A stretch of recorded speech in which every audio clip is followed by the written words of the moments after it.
একটা ড্রোন ল্যাদ পাইতেছেন কিনা আমি সঠিক জানি না, কিন্তু ফায়ার করতেছে। আর ওই যে ড্রোনটা দেখছেন, এটা ড্রোন না, এটা এরোপ্লেন। এটা সম্ভবত পড়ে যেতেছে গা। আসসালামু আলাইকুম রহমতুল্লাহ। আজকের ওয়েদারটা ভীষণ খারাপ,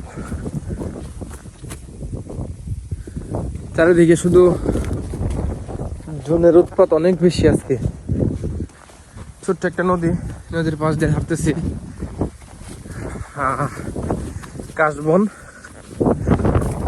আমার পিছনে একজন অসুস্থ আছে, ওরা তিনজন নিয়ে আসতেছে, আমি একটু আগে হাঁটতেছি। খুবই চমৎকার জায়গা।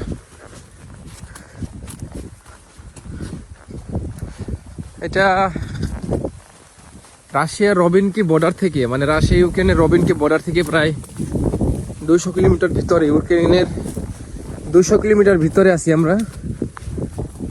আর এখান থেকে মেন ফ্রন্ট লাইন হচ্ছে 10 কিলোমিটার দূরে, আর আমরা আছি মিডিলে। মেন ফ্রন্ট লাইন, তারপরে আছি আমরা।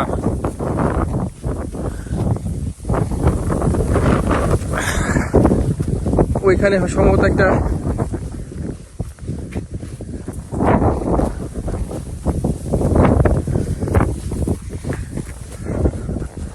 খুবই চমৎকার দৃশ্য, কিন্তু এই চমৎকারের আড়ালেই ভয়ঙ্কর এক মৃত্যুফাত লুকিয়ে আছে।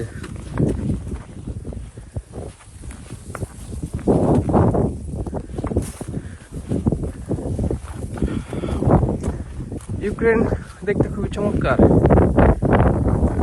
রাশিয়ার মতো সুন্দর। আর আগের বার দেখাইছিলাম যে এখানে হাড় পড়ে আছে, এটা মূলত একজন মানুষের লাশ পচে গলে এখানে শেষ হয়ে গেছে। আজকে খুবই সমস্যা হইতেছে যে ড্রোন আসলে বোঝা যাইতেছে না, কারণ প্রচুর বাতাস। এই বাতাসের ড্রোনের যে সাউন্ড, সেই সাউন্ডটা পাওয়া যায় না। তো সেই জন্য একটু সমস্যা হইতেছে আজকে।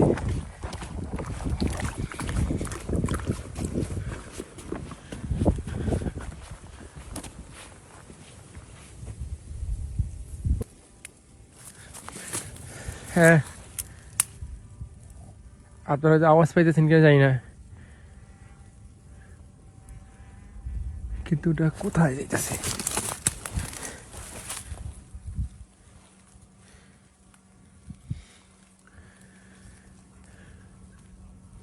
আপনারা সম্ভবত পড়ে যেতেছে এবং ক্রাশ করলো। ও টার্গেট মতো ও ক্রাশ করলো, দেখছেন?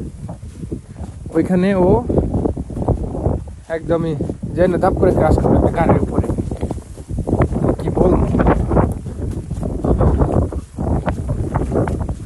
ভয়ঙ্কর ব্যাপার। ওই যে ধুমা উঠতেছে, দেখতেছেন কিনা? একদম